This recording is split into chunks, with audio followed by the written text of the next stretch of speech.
بسم اللہ الرحمن الرحیم۔ السلام علیکم۔ قریش کی طرف سے مسلمانوں کو تکالیف پہنچانے کا سلسلہ جاری تھا، لیکن ہر طرح کے حربے استعمال کرنے کے باوجود اسلام کی اشاعت کا سلسلہ جاری تھا۔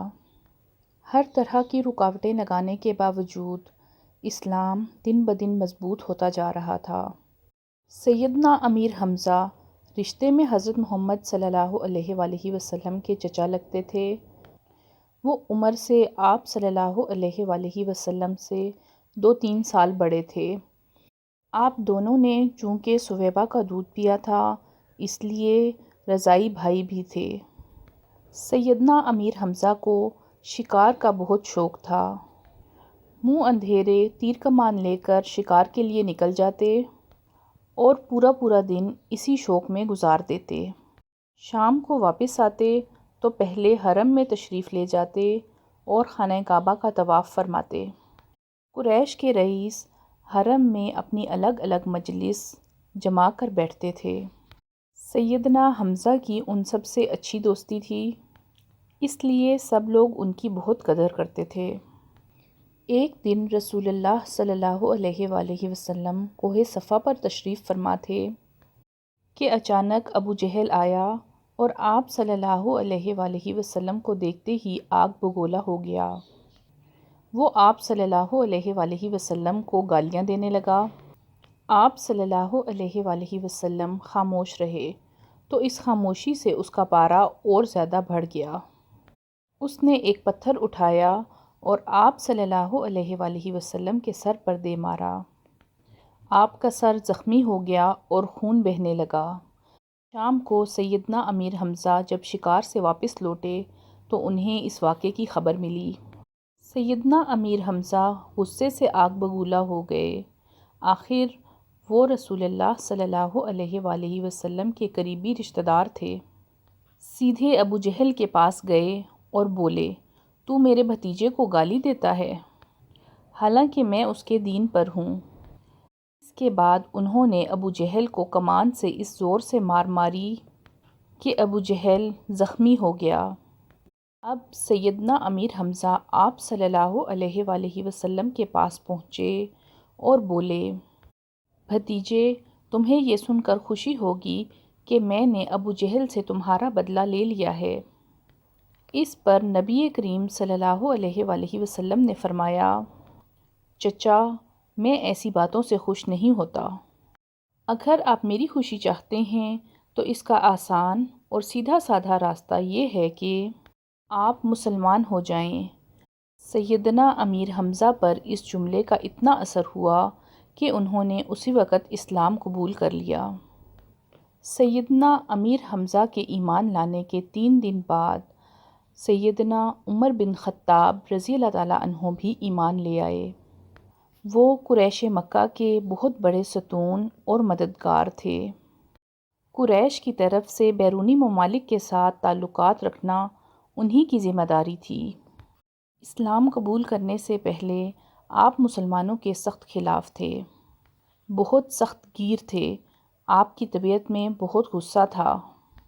ایک رات کو جب نبی کریم صلی اللہ علیہ وآلہ وسلم خانہ کعبہ کے قریب نماز ادا کر رہے تھے تو سیدنا عمر رضی اللہ تعالیٰ عنہ نے چھپ کر قرآن پاک کی چند آیات سن لیں۔ ان کے دل میں آیا کہ یہ حق ہے، لیکن پھر بھی اپنے خیالات پر جمے رہے۔ یہاں تک کہ ایک روز نبی کریم صلی اللہ علیہ وآلہ وسلم کو قتل کرنے کی نیت سے گھر سے نکلے۔